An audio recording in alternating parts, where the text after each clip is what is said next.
Oke, baiklah. Mulai kuliah kita pada malam ini. Waktu pertama kuliah dulu dimulai dan topik yang lain sudah diberikan untuk secara keseluruhan. Baiklah, judul kuliah klasifikasi morfologi siklus hidup dan biomi vektor. Jadi, Ibu sedikit mengenali ruang lingkup dari parapsikologi. Jadi ilmu yang terangkum di dalam parasitologi itu ada tiga, protozoologi, yang kedua helmintologi, yang ketiga entomologi. Untuk protozoologi telah kita tuntaskan sebelum US, Ananda ujian, namun mohon maaf Ibu merekap karena belum selesainya ujiannya. Dan untuk berikutnya, untuk helmintologi, telah diberikan oleh dosen-dosen parasitologi. Ibu rasa terakhir kemarin diberikan oleh Pak Adrial. Dan sekarang kita masuk ke ilmu yang ketiga, yaitu entomologi, yang akan Ibu berikan dalam 2 kali pertemuan. Dan yang berikutnya yang tak kalah penting untuk mahasiswa S1 Biomedis, yaitu tentang pemeriksaan laboratorium. Jadi ini merupakan review dari ruang lingkup ilmu-ilmu yang tergolong ke dalam parasitologi. Apa itu entomologi? Entomologi adalah ilmu tentang serangga. Namun, karena kita berada di bawah departemen atau fakultas menaungi kesehatan, salah satunya yaitu di kedokteran, maka entomologi yang kita pelajari di sini adalah entomologi kedokteran. Secara definisi, kita bisa sampaikan bahwa entomologi kedokteran adalah ilmu yang mempelajari tentang faktor kelainan dan penyakit yang disebabkan oleh alga, pengembangan insektisida, identifikasi resistensi, dan serangga yang digunakan di dalam bidang forensik, serta pertahanan tubuhnya. Jadi entomologi yang kita cari di satu biomedis adalah ini ruang lingkupnya. Ada beberapa hal yang perlu dikaji lebih dalam. Kita lanjutkan. Nah, tadi kita menyampaikan bahwa entomologi itu adalah serangga. Kelompok besar serangga itu yang sudah Ananda ketahui juga kita sebut di dalam klasifikasinya yaitu arthropoda. Arthro adalah berbuku-buku, podos adalah kaki. Jadi seluruh serangga atau hewan yang tergolong ke arthropoda dia mempunyai kaki dan badan yang berbuku-buku. Secara klasifikasi dikelompokkan bahwa kelas arthropoda itu terbagi atas 5 kelas. Yang pertama adalah kelas insekta. Di sini mungkin salah satu contohnya kita lihat nyamuk Anopheles. Kelas arachnida, contohnya adalah laba-laba. Kelas crustacea adalah udang dan ketam. Kelas Chilopoda, contohnya kalajengking, dan kelas Diplopoda, contohnya lipan atau eh, hewan berkaki 1.000. Untuk mengawali fungsi dari serangga itu sendiri, kita harus mengetahui apa apa ciri-ciri dari arthropod tersebut. Ciri-cirinya yang pertama adalah sudah disebutkan sesuai dengan namanya. Jadi bahasa Yunani itu selalu mempunyai arti dari kata yang dibuatkan. Arthropodos tadi, arthropoda. Ciri-cirinya adalah badannya beruas, baik atau seluruh yang terdapat pada tubuhnya juga beras ruas, mempunyai eksoskeleton. Jadi mempunyai bahan di luar tubuhnya, badannya bilateral simetris, tubuhnya terdiri dari 3 bagian, caput atau kepala, torak dan abdomen. Ada nanti di kelas satu kelas arthropoda ini, kepala dan toraknya itu bersatu, contohnya pada udang yang kita palotorak. Ciri khas dari arthropoda salah satunya punya exoskeleton. Tubuhnya terdiri di mana fungsinya adalah yang pertama adalah tubuh, yang kedua sebagai pelindung dalam, tempat melekatnya otot, pengatur air, dan sebagai penerus rangsangan dari luar.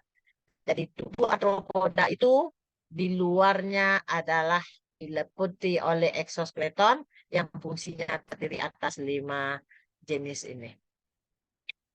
Di dalam kehidupan serangga, yaitu arthropoda, kalian juga mengetahuinya. Mulai dari SD mungkin sudah tahu ya, SD, SMP, SMA, dan sekarang sudah kuliah, bahwa di dalam kehidupan serangga itu dia mempunyai siklus hidup. Jadi sama juga dengan manusia. Jadi apapun namanya makhluk hidup, dia bersiklus di dalam hidupnya. Yang kita kenal untuk serangga yang disebut dengan metamorfosa. Di dalam hidupnya, serangga itu mempunyai 2 jenis metamorfosa. Dan ada buku yang menyatakan 3, yang katanya ametabola. Jadi tidak bermetamorfosa. Tapi Ibu meyakini bahwa siklus hidup atau metamorfosa dari serangga itu ada 2. Yang pertama kita sebut dengan holometabola atau bermetamorfosa sempurna. Jadi setiap tingkatan hidup pada serangga yang bermetamorfosa holometabola, dia akan melalui tingkatan yang pertama telur, yang kedua larva, yang ketiga pupa, dan selanjutnya adalah dewasa. Begitulah siklus hidup dari serangga-serangga yang bermetamorfosa sempurna. Contohnya nyamuk, lalat, dan sebagainya. Yang kedua adalah hemimetabola atau kita sebut dengan metamorfosa tidak sempurna.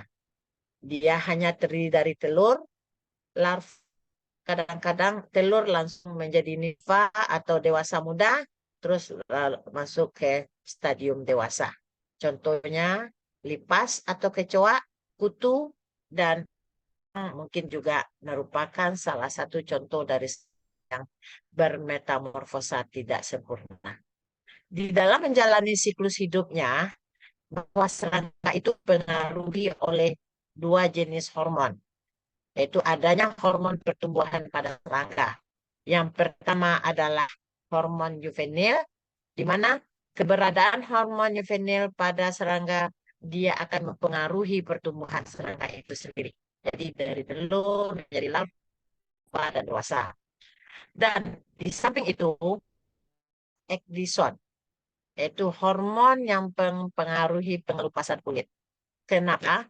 Karena di dalam stadium kehidupan serangga itu, misalnya larva. Larva ini bukan satu tingkatan. Jadi satu tingkatan stadium, tetapi ada larva 1, larva 2, larva 3, larva 4.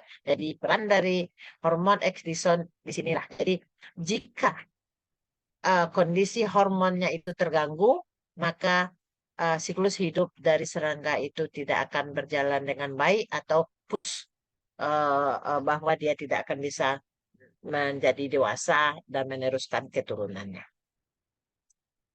Di dalam mempelajari serangga, di dalam ilmu kedokteran, hanya ada 5 perannya. Kalau Ibu mengingat itu gampang, yaitu dengan kata theta.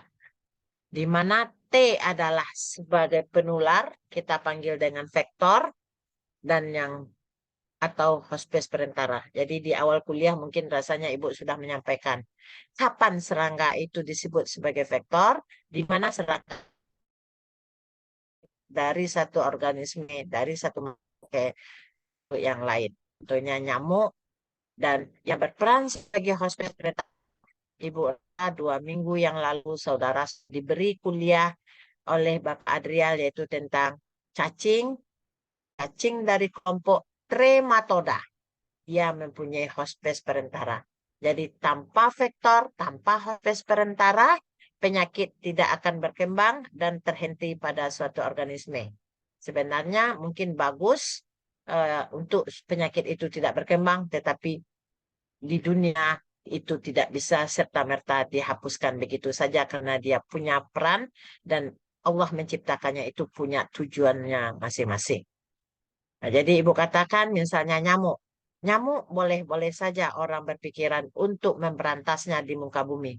Namun wallahu alam sampai ini jangankan dia semakin habis, malahan semakin tinggi populasinya karena salah kaprahnya manusia dalam memberantasnya. Demikian juga hospes perantara. Jika serangga ini di jangan habis malahan akan membuat masalah. Karena Allah juga menyampaikan di dalam Al-Quran bahwa Allah tidak segan-segan menciptakan seekor nyamuk contohnya. Jadi cerita tentang serangga, tentang ilmu pengetahuan itu di Al-Quran sudah ada terukir. Tinggal kita sebagai manusia, bagaimana memainkan peran kita, memanfaatkan, mengkaji, dan eh, tujuannya adalah untuk tidak bukan adalah melihat bahwa Allah itulah yang tahu akan semua penciptanya dan kita sebagai manusia diberi dikit untuk mempelajarinya untuk kemaslahatan eh, manusia yang ada di muka bumi ini. Peran serangga yang kedua kita sebut dengan entofobia. Fobia adalah rasa takut yang berlebihan terhadap serangga. Yang ketiga ada serangga yang mengandung akan menimbulkan kelainan, menimbulkan kematian. Yang keempat bisa menimbulkan alergi dan orang-orang yang berkans penyakit asma, serangga adalah faktor risiko dan pemicu timbulnya alergi. Yang kelima, serangga bisa menimbulkan penyakit. Baiklah kita masuk ke peran serangga yang pertama. Peran serangga yang pertama adalah sebagai vektor atau sebagai penular penyakit. Terbagi atas dua kelompok. Ada kelompok yang disebut sebagai mekanik dan ada yang kedua sebagai vektor biologi. Apa itu? Di mana serangga yang berperan sebagai vektor mekanik itu adalah patogen atau parasit hanya numpang lewat pada serangga tersebut. Contohnya yang diperani sebagai serangga penular sebagai mekanik itu, misalnya entamobiasis, giardiasis, askariasis, juga virus dan bakteri-bakteri yang lain. Di mana misalnya lalat. Lalat itu di tubuhnya dipenuhi oleh bulu-bulu. Kecoa itu dipenuhi oleh duri-duri. Jadi dia memang khasnya suka di tempat yang kotor dan jika uh, bentuk infektif dari penyakit-penyakit yang disebabkan oleh parasit seperti amoeba, giardia, cacing-cacing yang lain, nempel di tubuh serangga ini dan serangga ini nanti akan memindahkan secara langsung kepada makanan dan makanannya dimakan oleh manusia. Jadi disitulah terjadi penularan yang kita sebut dengan penularan mekanik atau serangga berperan sebagai vektor mekanik. Yang kedua adalah vektornya sebagai vektor biologi. Serangga yang berperan sebagai vektor biologi itu di mana di dalam tubuh serangga, contohnya di dalam tubuh nyamuk, si patogen, baik itu parasit maupun bakteri, dia akan melakukan perkembangbiakan atau perubahan. Jadi dia bertumbuh, namanya biologi. Bertumbuh dia. Terbagi atas beberapa. Yang pertama adalah propagatif. Jadi contohnya Ibu langsung memberikan ke contoh yaitu virus denggi yang diisap oleh nyamuk pada darah si penderita. Di dalam tubuh nyamuk, virus akan melekat pada reseptor yang ada pada tubuh nyamuk. Pada tubuh nyamuk itu, si virus akan membelah diri. Jadi dari 2 jadi 4, 4 jadi 8, 8 sampai jadi 16. Itu yang kita sebut dengan propagatif. Setelah nyamuk ingin bertelur, dia akan mengisap darah lagi, makanya secara langsung si nyamuk bisa menularkan virus yang telah berkembang biak tadi ke manusia yang diisap darahnya oleh si nyamuk tadi. Itu yang kita kenal dengan penularan secara propagatif. Yang kedua adalah siklikopropagatif. Dia memperbanyak diri, tetapi dia bersiklus. Jadi saudara sudah mendapatkan kuliah tentang malaria, bahwa manusia terinfeksi atau cara infeksi dari Plasmodium atau malaria itu adalah bentuk gametosit yang ada pada si penderita malaria terisap oleh darah, terisap melalui darah oleh nyamuk.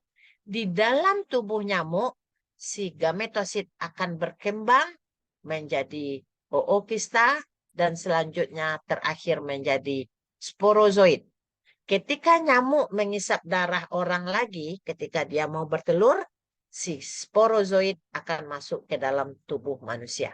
Itulah yang kita sebut dengan penularan biologi secara siklikopropagatif. Jadi dia memperbanyak, dia berkembang, bersiklus dulu, berubah bentuk dulu, terus akan memperbanyak diri, yaitu sporozoid. Jadi di dalam kuliah malaria, rasanya saudara sudah diberi bahan bagaimana manusia terinfeksi oleh Plasmodium. Yang ada untuk saat ini 5 jenis Plasmodium. Yang berikutnya adalah yang kita sebut sikliko-developmental. Sikliko bersiklus dan development adalah perkembangan. Ini contohnya adalah cacing filaria. Mikrofilaria yang ada filariasis akan ke dalam tubuh nyamuk melalui dia mengisap darah. Di dalam tubuh nyamuk akan berkembang mikrofilaria berubah menjadi larva 1, setelah itu larva 2, larva 3 sampai di kelenjar kuda yang merupakan bentuk infektif. Setelah nyamuk berubah menjadi setelah nyamuk mengisap darah, larva infektifnya larva akan pindah ke tubuh manusia. Di tubuh manusia dia akan berubah lagi menjadi larva stadium 4, larva stadium 5 setelah itu menjadi dewasa. Jadi kalau kepingin saudara paham lagi bagaimana perkembangan malaria, filaria di tubuh manusia, saudara harus belajar mengambil pembelajaran yang sudah saudara dapatkan sebelumnya. Terakhir adalah penularan transovarian. Ini terjadi pada virus dengue. Satu kali mengisap mengandung virus dengue, umurnya nyamuk itu, seketurunannya akan ada virus. Ini saya sudah buktikan dalam penelitian saya sendiri. Jadi virus diturun ke anaknya.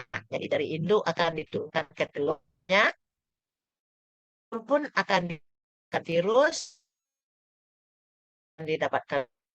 Jadi itulah kenapa kita dengan virus akan diturunkan dari induk melalui telur. Jadi kita sebutkan di sini contoh dari serangga yang berperan sebagai faktor mekanik lalat dan kecoa, dan yang peran sebagai faktor biologi adalah ini ada gambaran dari tersebut. Sesuai dengan judul bahwa kita pengelompokan dari serangga itu sendiri. Ini adalah dari nyamuk. Jadi yang berperan sebagai faktor oleh nyamuk, yang klasifikasinya secara nyata saudara sudah belajar sebenarnya di tingkat ini sudah dipelajari. Jadi dalam ini sudah ada yang kita kenal dengan binomial sistem dari sistem Yunani itu. Pengelompokannya mulai dari kelompok yang besar yang kita sebut dengan kingdom. Setelah itu kingdom, selanjutnya kelas, ordo, terus family, terus tribus, genus, ada spesies, lanjut sekarang sudah ditemukan varian-varian. Jadi pernah saudara mungkin mengenal bahwa ada nyamuk disebut dengan itu sudah varian. Jadi yang sama di suatu daerah bisa satunya berperan sebagai vektor, yang lainnya tidak. Itu sudah varian. Jadi dari hierarki taksonomi klasifikasinya sudah banyak kemajuan-kemajuan dari penemuan-penemuan dari penelitian tentang pengelompokan dari nyamuk maupun serangga lain. Sedikit saya menyampaikan bahwa kenapa si nyamuk itu berperan sebagai vektor. Apa yang terjadi di dalam tubuh nyamuk? Bagian mana yang penting dalam penularan itu? Di sini ada gambaran yang bisa saudara lihat bahwa hal penting, bagian penting yang terdapat di dalam tubuh nyamuk yang menularkan tempat eh, eh, patogen atau parasit itu adalah di bagian kelenjar ludah nyamuk. Jadi saudara bisa lihat bagian-bagian anatomi dari nyamuk ini ya. Ini adalah mulutnya yang tempat mengisap eh, darah. Nanti ada bagian-bagian yang lain. Ada esopagusnya, ada mikat juga, ada hidrat juga, ada rektum, ada tulang gigi, dan nanti ada kelenjar ludah. Jadi kelenjar ludah ini bisa kita eh, pelajari, kita lihat untuk penentuan apakah si nyamuk itu memang berperan sebagai vektor ataupun tidak. Ini adalah gambaran dari kelenjar ludah nyamuk di mana bisa mendetek ada tidaknya parasit di dalam tubuhnya. Di sini ada bagiannya, seperti saya sebut ini adalah trigus kulit sini yang di sini. Jadi kalau mau mengamati, mau mengetahui bahwa nyamuk itu berperan atau tidaknya sebagai vektor, bisa kita periksa saluran kelenjar ludahnya. Di sinilah terdapat kelenjar patogen sebelum dipindahkan ke tubuh melalui gigitannya. Kita masuk ke siklus hidup nyamuk. Tadi sudah disampaikan bahwa dia bermetamorfosa sempurna. Yang dewasanya hidup di luar air, sedangkan telur sampai pupa berada di dalam air. Jadi siklus hidupnya bisa kita lihat dari mulai bertelur sampai menjadi nyamuk dewasa lagi bisa diperkirakan selama 2 minggu. Dan yang mempengaruhinya, faktor yang mempengaruhinya adalah suhu dan kelembaban. Nyamuk jantan dan nyamuk setelah kawin, nyamuk betina nanti akan mengisap darah untuk pematangan telur. Dia meletakkan telurnya tergantung spesies. Mau di permukaan air, mau di dinding kontainer, mau di dinding kontainer, tergantung spesiesnya nanti dari masing-masing spesiesnya.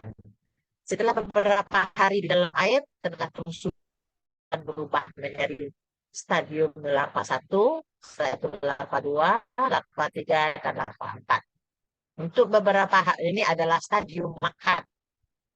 Jadi dia makan di dalam air, dan itu akan berubah menjadi pupa, bentuk dia, dan setelah itu dia akan berubah menjadi nyamuk dewasa.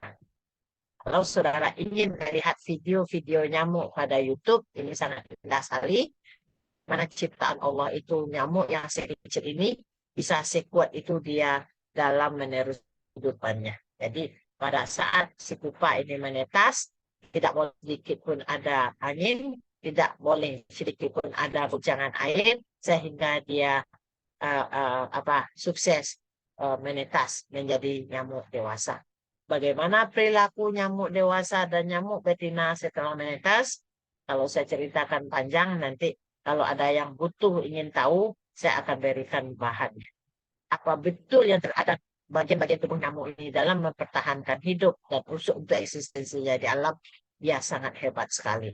Dia tahu bahwa ketika dia mau meletakkan telur itu, dia tahu bahwa air itu akan kering, terus air itu akan ada tambahannya waktu hujan.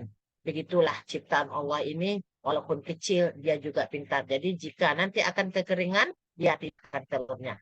Jika akan terjadi hujan lebat, dia akan tidak meletakkan telurnya, akan ditunggu masa-masa baik. Dan juga dia sudah mempersiapkan diri untuk makanan anak-anaknya, darah yang bagaimana yang harus diisapnya. Itulah kepintaran nyamuk. Dan itu sudah dilakukan kajian-kajian dan bukti yang sudah ada. Baiklah kita masuk karena perannya sebagai vektor, tentu si nyamuk itu ada waktu-waktu tertentu untuk dia aktivitas. Aktivitas yang terjadi yang kita lihat adalah aktivitas nyamuk betina. Kenapa? Hanya nyamuk betina yang akan bisa menularkan penyakit. Sedangkan nyamuk jantan setelah dia kawin, dia akan pergi melalang buana menghidup sendiri dan akan mati waktunya. Namun kali nyamuk betina ditelurkan setiap 2 hari sekali telur, di mana si sperma dari yang jantan akan disimpan di OOTK. Jadi aktivitas nyamuk betina dalam menggigit atau mengisap darah sangat tergantung kepada yang pertama spesiesnya, apakah itu contoh akan berbeda aktivitasnya dengan nyamuk kulek, akan berbeda aktivitasnya dengan nyamuk di Aedes yang sudah kita kenal sebegitu spesies-spesies nyamuk. Yang mempengaruhinya yang pertama waktu. Ada nyamuk suka menggigit malam, yang kita kenal dengan nocturnal, contohnya nyamuk Anopheles, yang menggigitnya siang, yang kita kenal dengan diurnal. Tetapi ada pula nyamuk yang di senja atau maghrib, yang kita kenal dengan crepuscular. Jadi sekarang nyamuk siang, nyamuk demam berdarah, nyamuk Aedes sudah berubah perilaku di waktu menggigitnya senja atau maghrib. Yang berikutnya adalah tempat. Tempat mempengaruhi aktivitas nyamuk. Ada yang suka di dalam rumah, ada yang di luar rumah. Jadi itu yang kita sebut dengan endofagi, dan yang di luar rumah kita sebut eksofagi. Darah. Nyamuk yang suka darah manusia adalah antropofili, yang suka darah binatang adalah zoofili. Pengetahuan ini sangat berguna bagi kita. Karena nyamuk yang suka darah manusia, so pasti dia menularkan penyakit. Jadi kalau nyamuk itu kita pelajari, suka juga dia dengan darah binatang, bisa kita alihkan sehingga penularan penyakit bisa kita antisipasi. Jadi ada pilih kita siasati akan berubah menjadi zoofili, jadi nyamuk yang menggigit manusia berubah menjadi nyamuk. Jenis pakan dari si nyamuk adalah darah yang kita sebut dengan autofagi. Ini yang disukai oleh nyamuk betina, sedangkan yang menyukai cairan tubuhan fitofagi itu adalah yang digunakan oleh nyamuk jantan untuk kehidupannya. Jadi darah itu pakannya itu fungsinya adalah untuk mematangkan telur. Jadi nyamuk kalau sudah mau bertelur, dia sangat-sangat aktif sekali mencari darah. Ini adalah contoh dari beberapa nyamuk. Yang ini adalah nyamuk Aedes aegypti. Ini adalah nyamuk Anopheles. Ini adalah nyamuk Mansonia. Ini adalah nyamuk Bulan. Jadi spesies nyamuk ini dari sifatnya tadi ada yang antropofili, ada yang nocturnal, ada yang diurnal, ada yang nocturnal. Jadi nyamuk kulek yang berada banyak kita temui di selokan-selokan itu adalah salah satu spesies nyamuk kulek. Sedangkan nyamuk Mansonia yang berperan sebagai vektor filaria itu banyaknya di rawa-rawa. Dia juga suka menggigit malam, tetapi juga ada siang, sangat tergantung spesies. Sedangkan nyamuk Anopheles yang berperan sebagai vektor malaria, dia hanya menggigit tengah malam sampai subuh. Antropofili yang siang hari adalah nyamuk Aedes aegypti. Sedikit nih saya memohon saudara, bagaimana betul si nyamuk ini berperan penularan. Gambaran sebelah kiri, bagaimana nyamuk ya bisa seperti yang sampaikan, darah yang ada pada manusia, mitositnya terisap, nanti melalui usus dia akan berubah menjadi bisa berkembang dan kembali ke kelenjar ludah menjadi sporozoid. Sporozoid inilah yang akan dipindahkan ya di dalam tubuh. Dia akan masuk ke dalam hati, membentuk tropozoid dari plasmodium, tropozoid, terus berkembang menjadi tropozoid muda, tropozoid tua, menjadi sison, dan ada sebagian yang menjadi gametosit.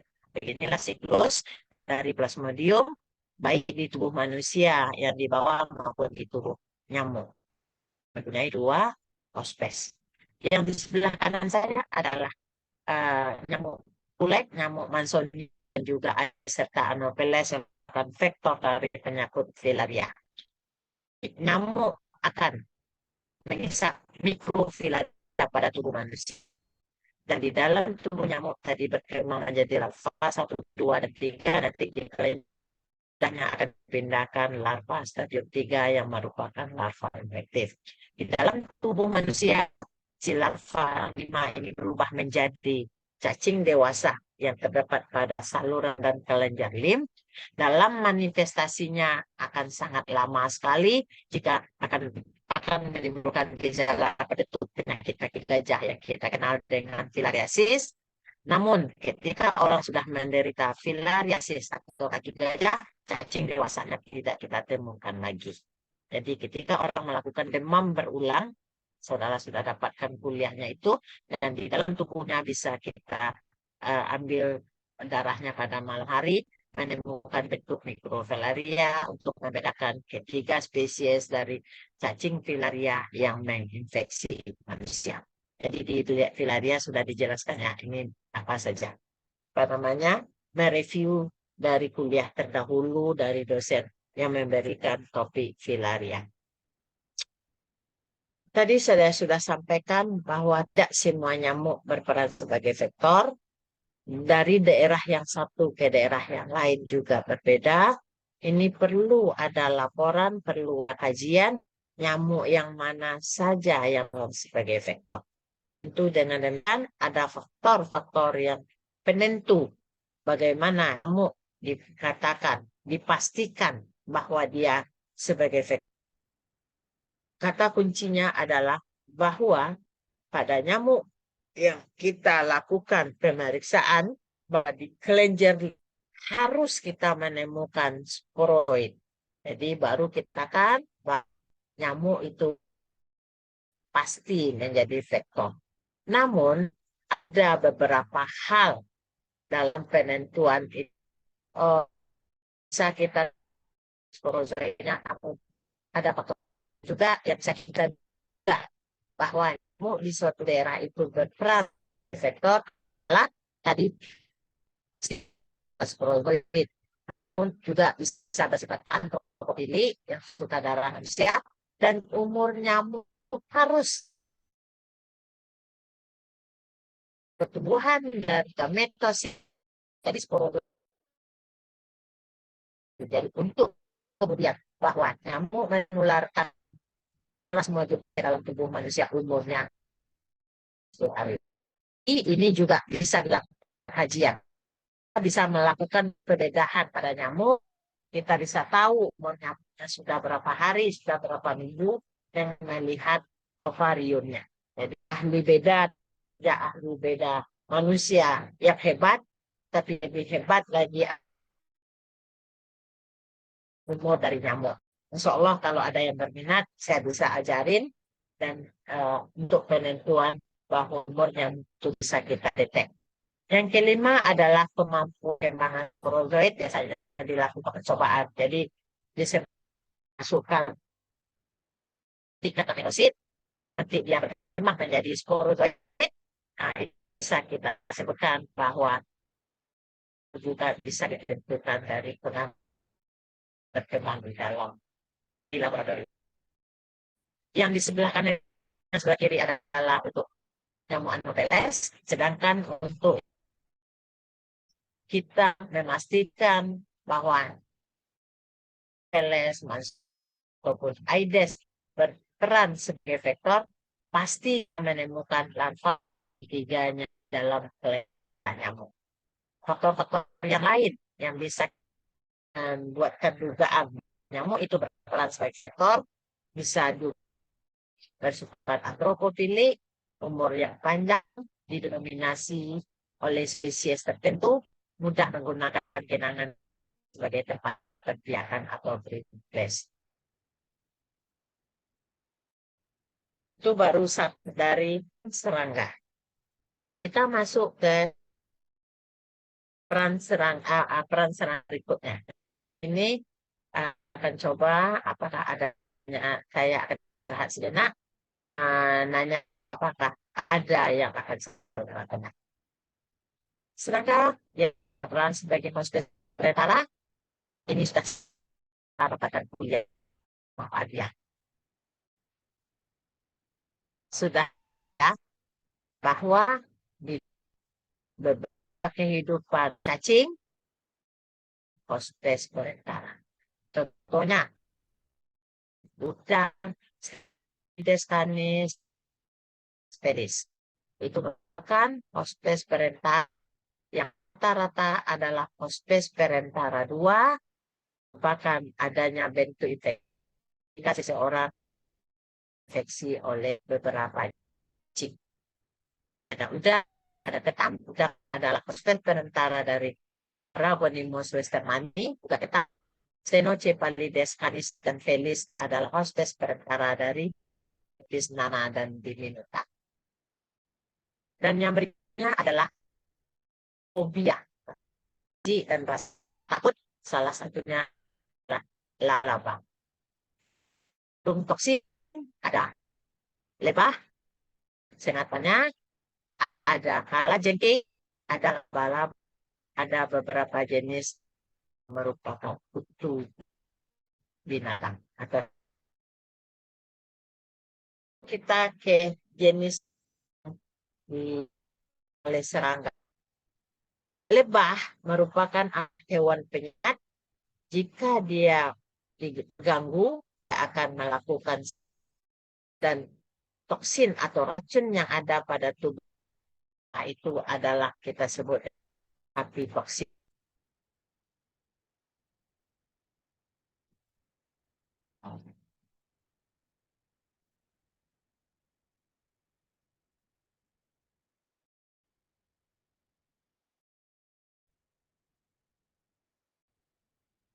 Nah ini, jadi ini adalah lebah.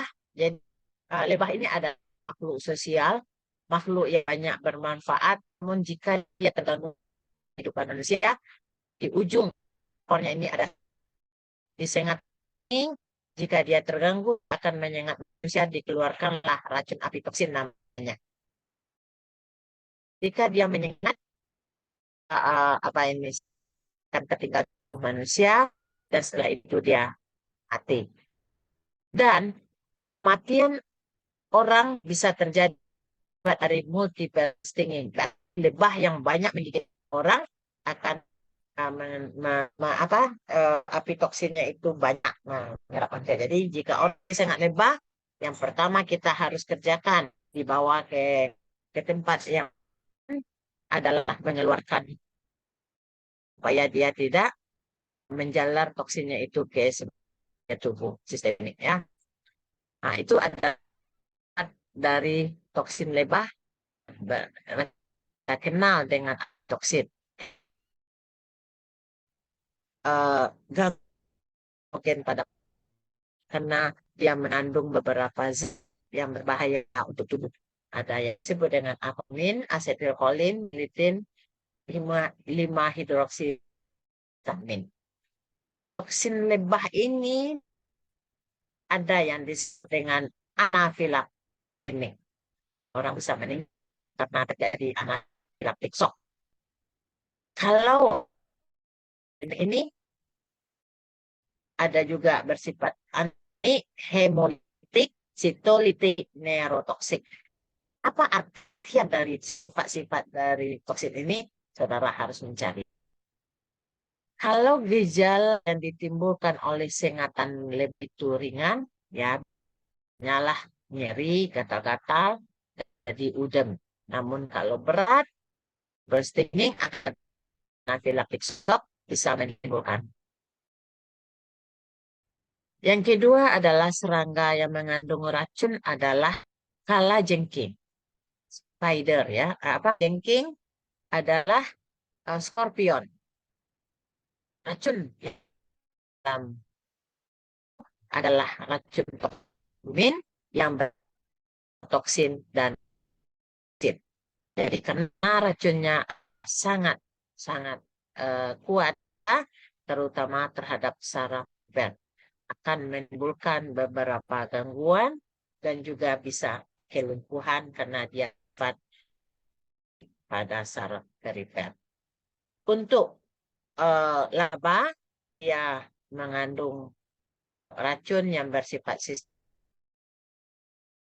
di laba-laba sejadah hitam, yaitu Lactrodectus, dan yang bersifat laras jenis adalah dari laba-laba Laxocereus.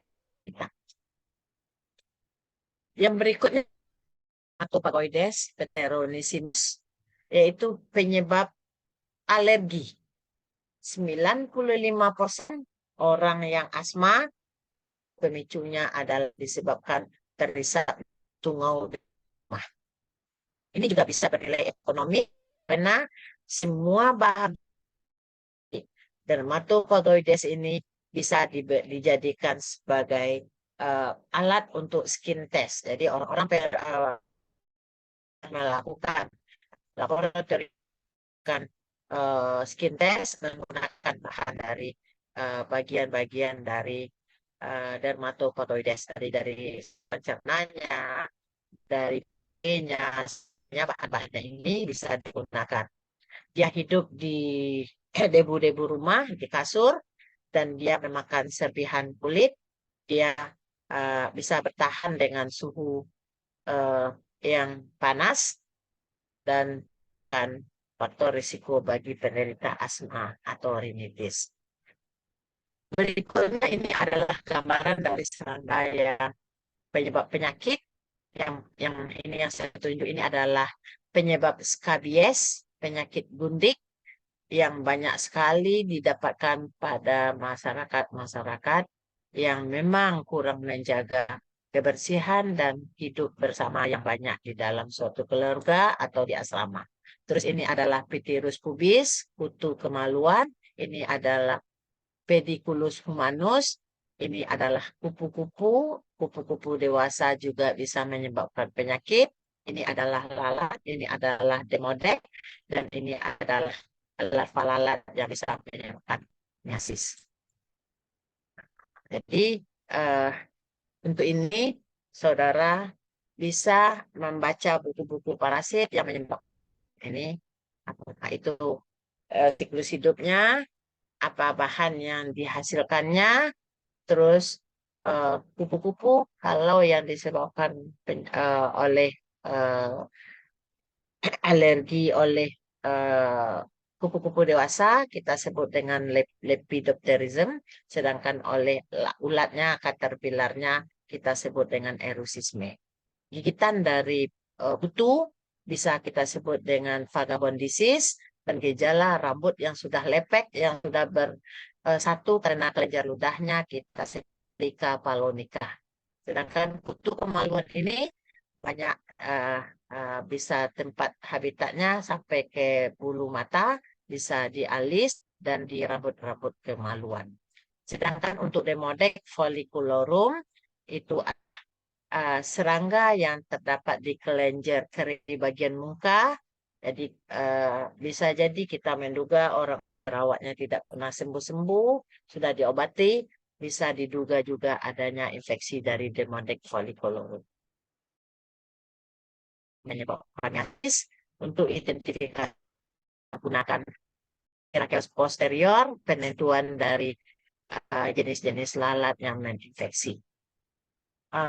Di sini sudah ada satu hal yang tertinggal, bahwa pengetahuan tentang kehidupan lalat bisa membantu untuk visum penentuan waktu kematian seseorang. Jadi karena dalam kehidupan lalat itu telurnya berumur 1 hari, karena sangat kehidupan lalat itu sangat pendek, dan jika dia mendapatkan bau-bau yang paling disukainya itu bau tidak enak, salah satunya adalah mayat, di situ dia akan datang karena panggilan, karena di tubuhnya itu bisa merasa bau-bau itu dia bertelur, tanpa, dan jika saat kematian seseorang belum dapat diketahui dengan penemuan tentukan waktu kapan si mayat itu meninggal. Jadi kalau lepas stadium 2 kita temukan orang itu meninggal di 3 hari sebelumnya. Itu adalah uh, lalat yang berperan atau serangga yang berperan di dalam ilmu forensik. Mungkin beberapa tugas saya berikan kepada saudara untuk pengetahuan beberapa serangga penyakit, dan kalau yang alergi sudah diterapkan. Perkembangan berikutnya bahwa kenapa si serangga, terutama nyamuk, dia sukses sehingga dia bisa berkembang biak sebagai penular penyakit. Di sini saya sedikit masuk ke imunitas nyamuk. Nyamuk kuliside sepanjang hidupnya dia pasti terpapar oleh patogen. Kenapa? Nah, nyamuk betinanya adalah mengusap darah. Karena dia mengusap darah di dalam tubuh di dalam tubuh si nyamuk, di dalam kutikulanya apa terjadi degradasi itulah di mana adanya patogen yang masuk ke dalam tubuhnya itu melawan infeksi patogen pada tubuh nyamuk. Nyamuk juga dilengkapi oleh respon imun seluler yang muncul sesaat setelah nyamuk besar. Jadi di situ dia bisa eksis dibekali oleh Allah Subhanahu Wa Taala itu dengan daya tahan tubuh. Kita kenal dengan mekanismenya ada macam, ada lisis, ada melanisasi, ada fagositosis yang dikreasi oleh hemosit. Apa itu hemosit? Hemosit adalah darah dari serangga. Jadi berbeda dengan manusia ya. Kalian sudah mengambil kuliah imunologi, pasti sudah terbayang bahwa mekanisme dalam tubuh manusia. Sedangkan di sini kajian kita adalah kajian tentang bagaimana nyamuk melawan patogen yang masuk. Patogen akan masuk melalui musuh dan akan mengalami infiltrasi dan akan dilakukan dengan beberapa mekanisme seperti adanya fagositosis, anabulasi, dan sekresi. Mungkin bisa diperdalam jika ingin melanjutkan bagaimana kajian tentang imunitas. Bagaimana patogen tersebut bertahan dan tidak dieliminasi oleh sistem. Contohnya tadi, bahwa nyamuk malaria, nyamuk Aedes, nyamuk kulek, dia bisa mempertahankan si parasit itu di dalam tubuhnya. Beberapa mekanisme. Misalnya virus DBD yang dalam tubuh nyamuk tidak dihancurkan oleh sistem imunnya, malahan dia berkembang dan berikutnya bisa ditularkan kepada manusia. Contohnya tadi masuk ke mitosit tanpa direspon oleh antibodi nyamuk, dia bisa berkembang menjadi sporozoid sehingga nanti bisa meneruskan ke kita. Nah, ini adalah mekanisme yang terjadi di dalam tubuh nyamuk, yaitu pada khususnya yaitu meningkat, hemosul, dan keleja ruda. Di situ ada beberapa faktor imun yang bekerja sehingga respon imun nyamuk ini tidak bekerja, sehingga parasit-parasit akan bertahan di dalam tubuh nyamuk untuk diteruskan ke tubuh nyamuk. Jadi sudah banyak penelitian menyatakan bahwa patogen dalam sebuah dengan nyamuk dieliminasi oleh sistem imun nyamuk, di mana bisa mengalami kehilangan parasit sampai 100 kali lipat pada saluran cernanya. Kenapa ini saya jelaskan kepada saudara? Ini adalah salah satu metode bagaimana bahwa pengendalian vektor untuk penularan penyakit bisa dilakukan penelitian. Maka mengeliminasi parasit pada tubuhnya. Dari kajian lebih dalamnya nanti ini ada digunakan sebagai metode dalam pengendalian eh, nyamuk vektor sehingga penyakit-penyakit abaikan ini bisa dikendalikan sehingga masyarakat tidak menderita lagi penyakit yang ditularkan oleh vektor. Ini adalah gambaran di mana terjadi mekanisme tadi. Ada alfusikosis di sistem melanisasi, di mana ada jalur di sistem melanisasi, di sini juga ada peran dari kelenjar ludah dalam proses ini. Jadi di sini adalah khusus nyamuk, ada melanisasi di kelenjar ludah masuk, dan nanti fagositosis terjadi mekanisme harapan disebabkan oleh faktor moral dan terjadi lisis sehingga mekanismenya bekerja menghancurkan patogen. Nah, ini kalau bekerja baik pada nyamuk, maka nyamuk itu bisa menghancurkan patogen sehingga dia tidak menularkan penyakit ke tubuh manusia yang lain. Ini yang saya sebutkan tadi. Kalau mau menggunakan mekanisme imun nyamuk, bisa kita gunakan untuk mengendalikan nyamuk vektor sehingga penyakit-penyakit yang dikeluarkannya akan bisa teratasi. Ini ada, nanti di saudara baca saja. Mungkin ada beberapa tugas juga. Dari semua mekanisme imun dapat kita simpulkan pada nyamuk terdapat imunitas yang bisa mengakibatkan Plasmodium bisa kehilangan oopistanya pada minket nyamuk atau perut nyamuk. Jumlah oopista melebihi dari kemampuan komunitas nyamuk. Nah, itulah yang akan berakibat bahwa Plasmodium masih bisa ditularkan ke manusia pada saat ini sekarang. Jadi kemampuan nyamuk untuk menghancurkan oopista salah satu Plasmodium itu memang rendah. Nah, ini bisa kita picu, bisa suatu rekayasa, bisa dimanfaatkan ilmu pengetahuan yang high dan canggih untuk mengatasi bahwa oopista harus dihancurkan melebihi dari kemampuan alamnya. Ini mungkin ada beberapa contoh yang sudah ada artikel-artikelnya, saudara searching, kita ingin mempelajarinya lebih lanjut. Nah, ini kelanjutannya nanti adalah rekayasa genetik nyamuk. Mungkin di mata kuliah sistema nanti kita akan coba bahas bagaimana merekayasa genetik nyamuk sehingga dia perannya kita kendalikan, dia tidak berperan sebagai sektor. Mungkin itu kuliah kita pada saat ini, pertemuan kita yang kedua, dan untuk melengkapi tugas dan melengkapi nilai-nilai saudara nanti, yang harapan saya bahwa saudara bisa lulus dengan nilai ujian tanpa praktikum untuk saat ini, sedangkan praktikum kita adalah di semester besok.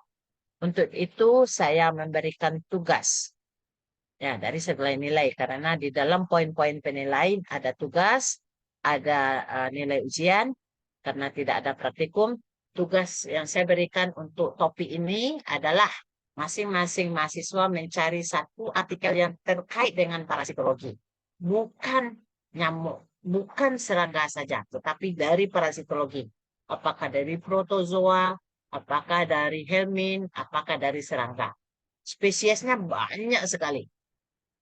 Apakah Entomobahis toletica, apakah ada Trichomonas pigenalis, ada Giardia, ada Crypto, ada Blasto, dan yang sudah saudara pelajari. Carilah satu artikel masing-masing mahasiswa dan dibuatkan ringkasannya maksimal 3 halaman. Di dalam artikel situ akan saudara coba pelajari apa masalahnya, apa tujuan penelitian tersebut, metode seperti apa yang digunakan, dan apa kesimpulan dari penelitian dilakukan yang dilaporkan melalui artikel tersebut. Harapan saya, baik jurnal mungkin nasional ataupun internasional, tetapi jurnalnya memang harus bereputasi, yang akan banyak dikutip, gunakan sebagai dasar dari jika melakukan penelitian. Banyak sekali. Jadi dari rekrutasi itu mulai dari Q4 sampai Q1, nasional ada Sinta 1, Sinta 2, dan Sinta 3.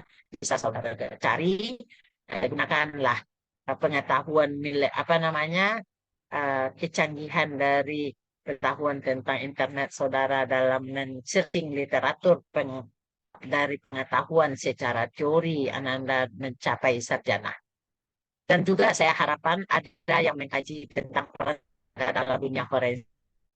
Banyak sekali serangga-serangga sekarang diteliti yang membantu para ahli forensik mediko legal untuk melakukan tata laksana terhadap kesaksian yang di bidang forensik ya. Jadi ini merupakan tugas dan akan saya mengambilkan poin nilainya karena poin-poin di penilaian akademik cukup jelas dan ini merupakan syarat untuk mengikuti UAS. Jika nanti tidak ada tugas, mohon maaf saya tidak mengizinkan untuk ujian. Minggu depan, judul dari artikel itu sudah ada, nama artikelnya dan judulnya dan listnya sudah disampaikan ke Komting atau PJMK yang si Aura-Aura dan sudah bisa saya terima di minggu depan. Ya, jadi tadi saya berencana minggu ini kita, tetapi lebih baik saudara ini dulu di hari libur Senin apa nih Kamis Jumat Sabtu Minggu kuliah satu lagi dari saya. Demikian mungkin kuliah saya pada saat ini. Semoga bisa dipahami. Dan kalau ada pertanyaan, saya buka untuk sesi pertanyaan ini. Oh, ya, boleh saya stop share dulu bahannya ya. Mungkin saya bisa akan bertanya apa tentang ini. Ini apa sih berita acara dosen ini? Ini harus saya isi nih. Aurora ini berita acara yang untuk absensi mahasiswa.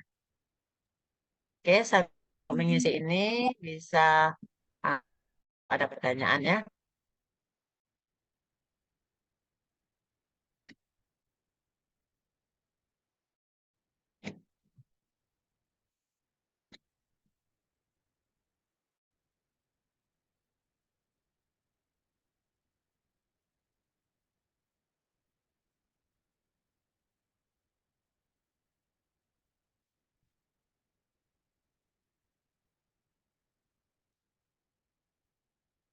Ini yang ini apa nih? Opsi satu apa nih? Akademik 2002 Juli 23. Tempat pemilihan. Sekarang tanggal berapa nih? 29.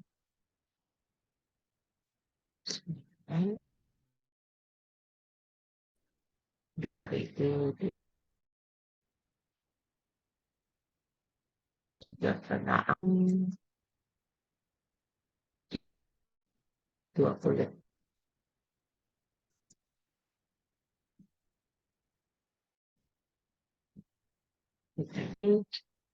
Kita tahu rencana pembelajaran, dosis pelajaran, metode kuliah, privat, tugas.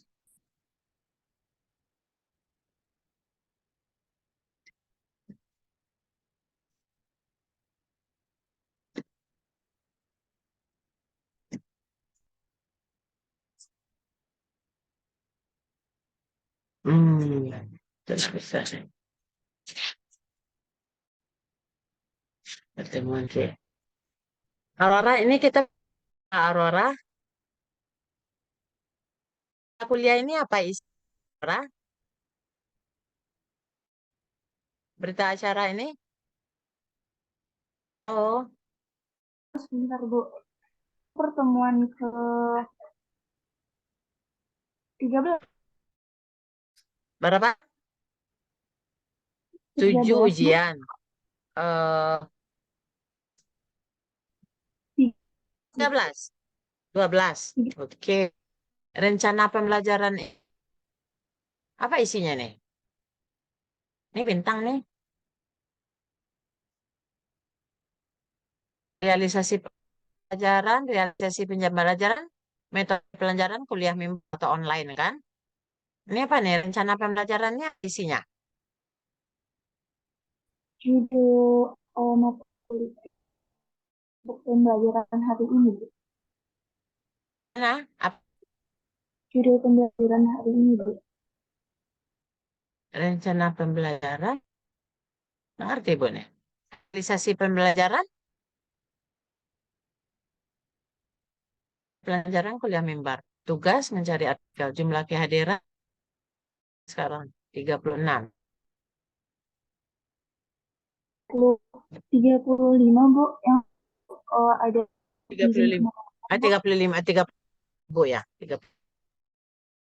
Yang izin kemalangan, Bu. Namanya Ya, Hana siapa Shifa. yang kemalangan?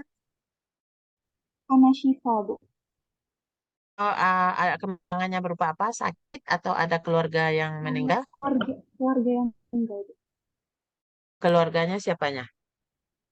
Tadi Hana juga lagi pergi ke rumah saudaranya, yang lagi itu, Bu, di tempat saudaranya yang Oh, meninggal. gitu. Ah, pulang kampung dia. Oke. Iya.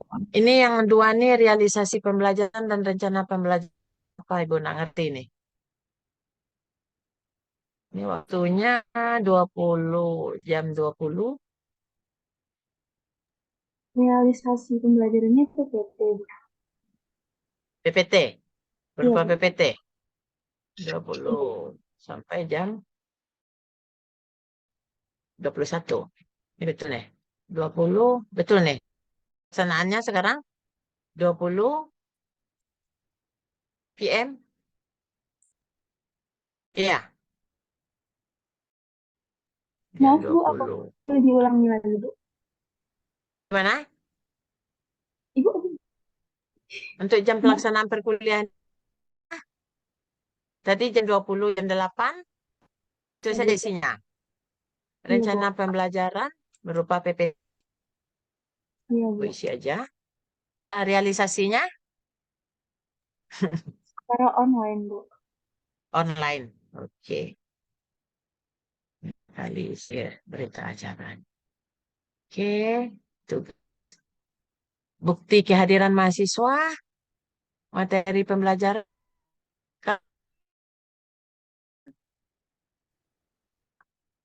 Maaf, Ini untuk Bu. add filenya Ibu kirimkan bros. Nah dia nih PPT tadi. Soal file. Mana tadi?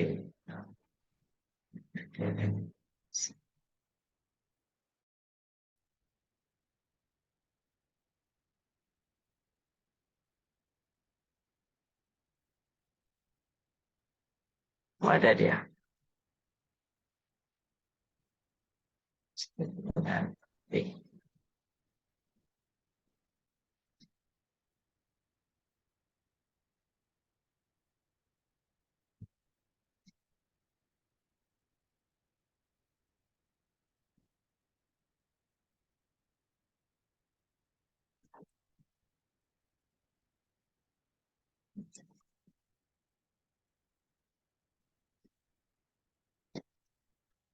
Nggak bisa dia. Nggak bisa Ibu add filenya.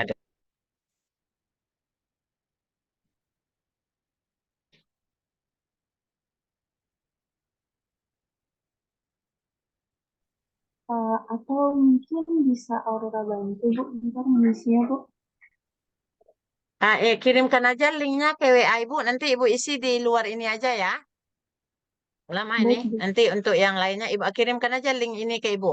Oke? Nanti Ibu Bu. isi berita acaranya. Nanti Ibu kirimkan ke Aurora dan berikan ke Sony lagi. Nanti aja. Eh, nah, kita buka diskusi dulu. Apakah ada pertanyaan dari bahan yang Ibu sampaikan? Jadi berita acara ini kirimkan ke Ibu ya. Nanti Ibu isi. Bagaimana Ananda? Ada pertanyaan dari apa yang sudah Ibu sampaikan tadi? Nanti untuk PPT-nya Ibu kirimkan ke Aurora. Ada yang perlu ditanyakan? Dua kemungkinan, tidak paham sama sekali, atau ada kegiatan lain karena online juga, atau memang sudah paham akan apa yang Ibu sampaikan tadi. Ketua siapa nih? Ketua Komting? Jadi Ya, waktu Bu. libur kita ada gunakan untuk mencari jurnal-jurnal dan artikel yang Ibu berikan tugas tadi. Sekarang hari Selasa, Baik, Bu. Selasa depan sudah Ibu dapatkan judulnya saja. Sedangkan tugasnya dikumpulkan nanti pada saat waktu mau UAS. Baik, Bu. Ya, Imran? Imran yang ke apa ya, Komting ya? Ya, Iya, Bu. Ibu beri waktu seminggu. Kalau ada yang perlu dipertanyakan, ada yang mau nggak tahu bagaimana mencari jurnal parasitologi, boleh dengan mengontak Ibu dan mungkin dengan WA. Salah beberapa yang jurnal parasitologi bisa dipergunakan. Misalnya internasional mosquito, parasit dan vektor, di plus one juga banyak parasit, banyak itu. Jadi apa yang sudah dikaji oleh orang kalau bisa Ibu batasi di 10 tahun terakhir, ambillah judul-judul penelitian orang supaya Anda tahu sejauh mana orang mengkaji tentang penyakit parasit ini di dunia. Baik, Bu. Oke, ada pertanyaan?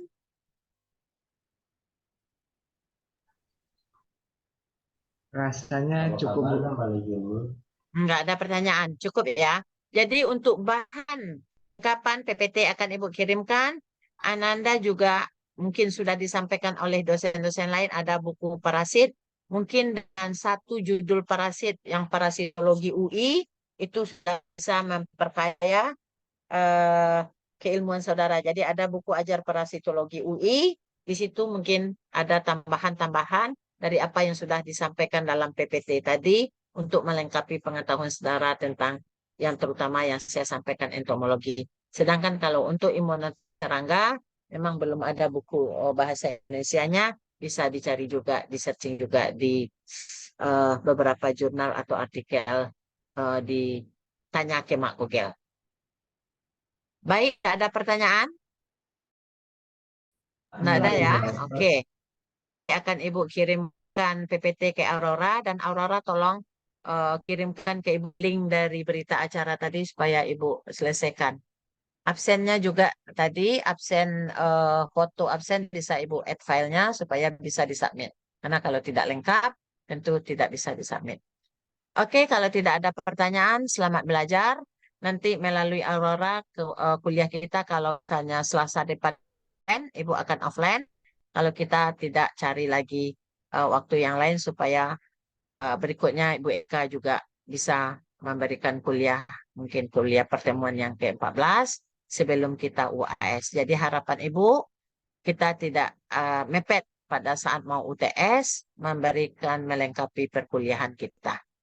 Allah, semester depan kita ketemu lagi dan akan mempraktikkan objek-objek yang telah disampaikan pada semester ini dan dilanjutkan dengan kajian imunitas sekuler dan imunitas serangga secara mendalam yang merupakan bahan dasar dalam perkuliahan saudara dalam menggait nanti saudara sebagai sarjana S1 biomedis.